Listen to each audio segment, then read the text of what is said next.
Halo umat Samanhudi terkasih, jumpa lagi dalam doa pagi Sabtu 19 April 2025. Sebelum merenungkan firman Tuhan, mari kita berdoa bersama. Bapa yang baik, terima kasih untuk pemeliharaanmu sepanjang malam, sehingga kami dapat bangun pada pagi hari ini dan siap menjalani hari yang baru yang sudah Kau sediakan. Terangi hati dan pikiran kami supaya kami boleh mengerti dan menikmati firman yang Engkau sampaikan dalam Alkitab. Kami mau serahkan waktu teduh kami dalam nama Yesus Kristus. Amin. Bacaan kita pada hari ini terambil dari 1 Petrus 4 ayat 1-6, dan saya akan membacakannya untuk kita semua. Jadi, karena Kristus telah menderita badani, kamu pun harus juga mempersenjatai dirimu dengan pikiran yang demikian. Karena siapa yang telah menderita secara badani, ia telah berhenti berbuat dosa. Supaya waktu yang tersisa dalam hidup ini jangan kamu pergunakan menurut keinginan manusia, tetapi menurut kehendak Allah. Sebab telah cukup banyak waktu kamu pergunakan untuk melakukan apa yang suka dilakukan bangsa-bangsa yang tidak mengenal Allah. Kamu telah hidup dalam berbagai hawa nafsu, keinginan, kemabukan, pesta pora, perjamuan minum, dan penyembahan berhala yang terlarang. Sebab itu mereka heran bahwa kamu tidak turut menceburkan diri bersama mereka di dalam keubangan ketidaksenonohan yang sama, dan mereka memfitnah kamu. Namun mereka harus memberi pertanggungjawaban kepada Dia yang telah siap sedia menghakimi orang yang hidup dan yang mati. Itulah sebabnya Injil telah diberitakan juga kepada orang-orang mati, supaya mereka sama seperti semua orang dihakimi secara badani, tetapi oleh roh dapat hidup menurut kehendak Allah.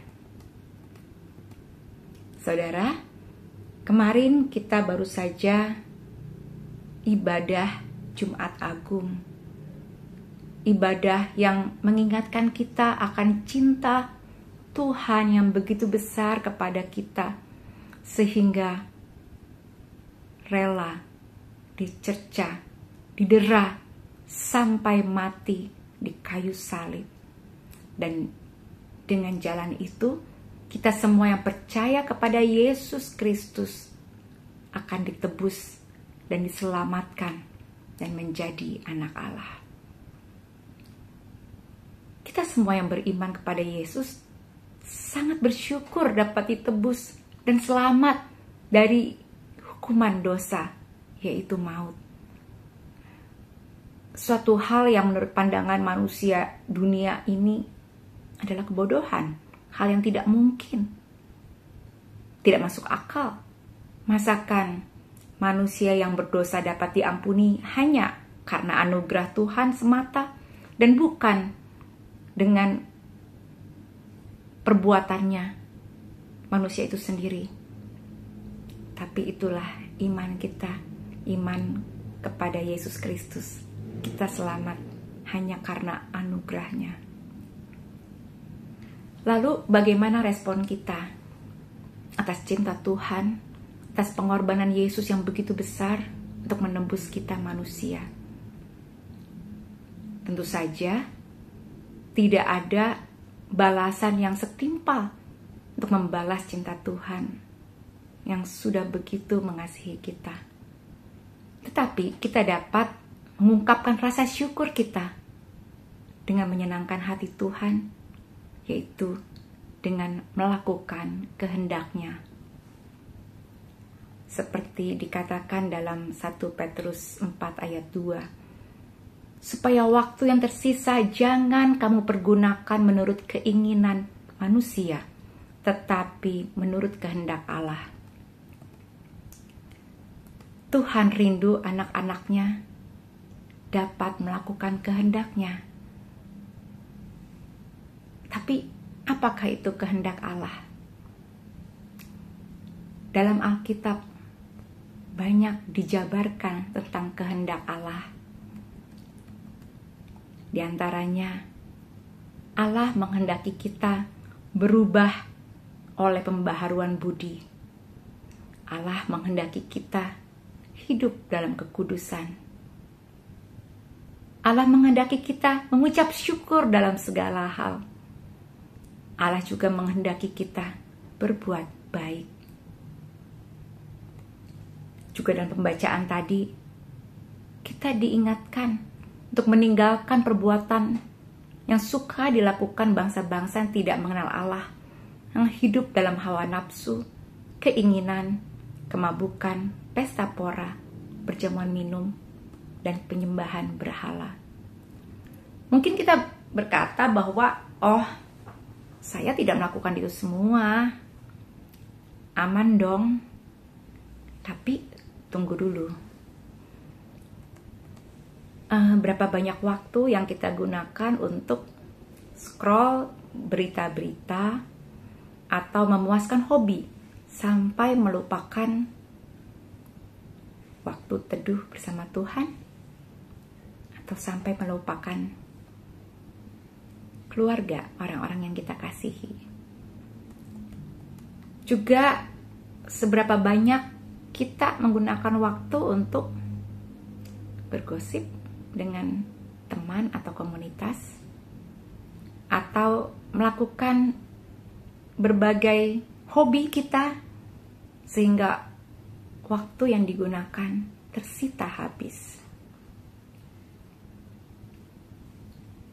Kita sadar bahwa kita tidak tahu berapa banyak waktu yang tersisa dalam hidup kita. Karena itu, baiknya kita gunakan sisa waktu kita untuk hidup mengikuti kehendak Allah, untuk menjadi anak-anak Allah yang menyenangkan hatinya. Jangan ditunda. Melakukan kehendak Allah mungkin kita merasa kadang berat, menjadi beban, tidak menyenangkan atau kurang asik. Tapi kita harus yakin bahwa kehendak Allah bagi kita itu pasti baik buat kita. Contohnya, mungkin kita waktu kecil pernah dipaksa oleh ibu kita makan sayur-sayuran, dan kita nggak suka makan sayur. Tapi ibu kita maksa. Ya, dengan segala cara kita akhirnya makan juga lah, walaupun dengan terpaksa, dengan lama menghabiskannya dan mengeluh. Tapi ibu kita tahu bahwa makanan itu sehat, bergizi, mengandung vitamin dan mineral, berguna buat tubuh kita. Sampai akhirnya kita udah dewasa, sadar dan makan sayur dengan sukarela. Begitu juga kehendak Tuhan.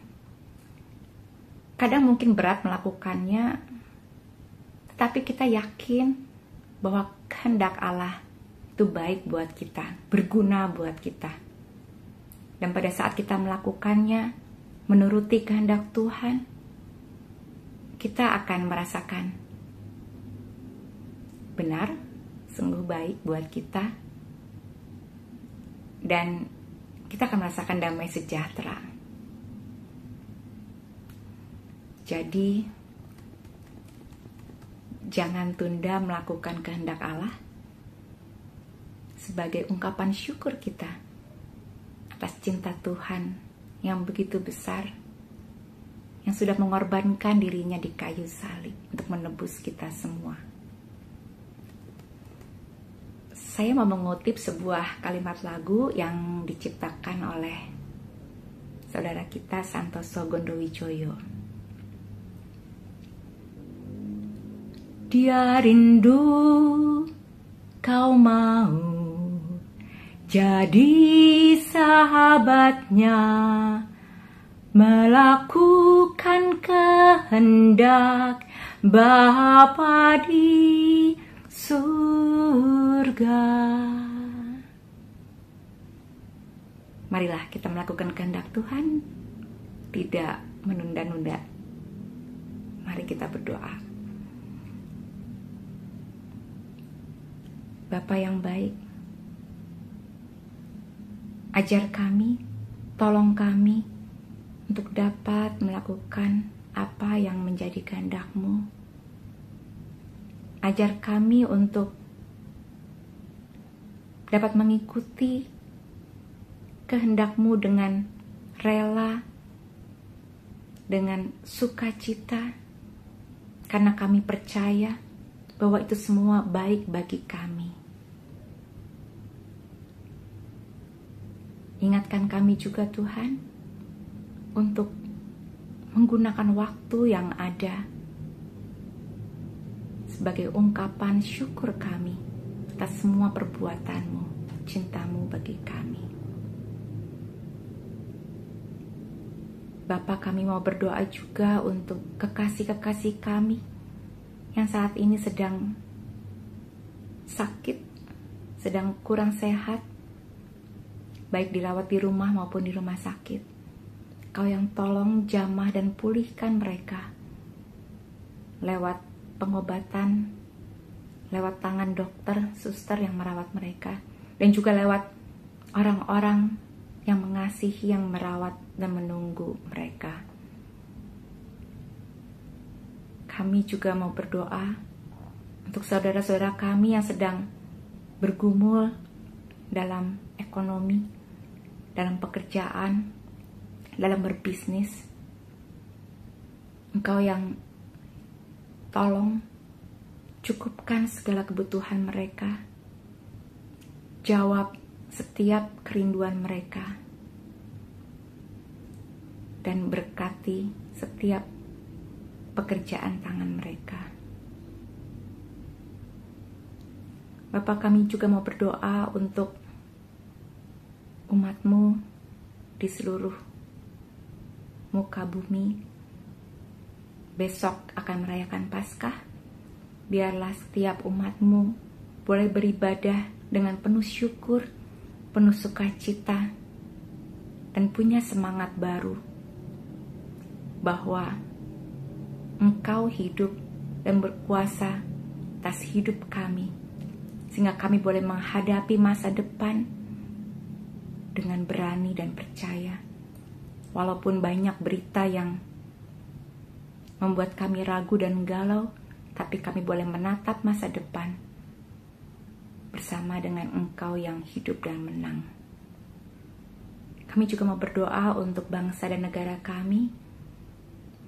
Engkau yang tolong setiap pemimpin, biarlah mereka boleh memimpin kami, mengambil keputusan, bertindak dengan takut akan Engkau dan dengan hikmat yang dari Engkau.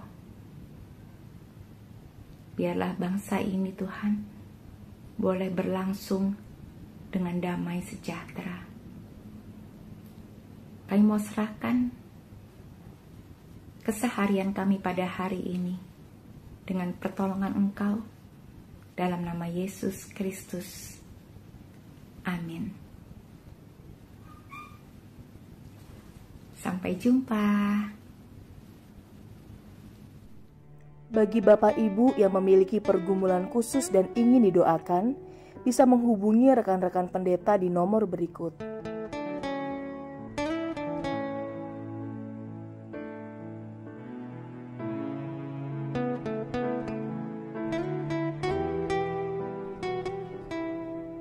Tuhan Yesus memberkati.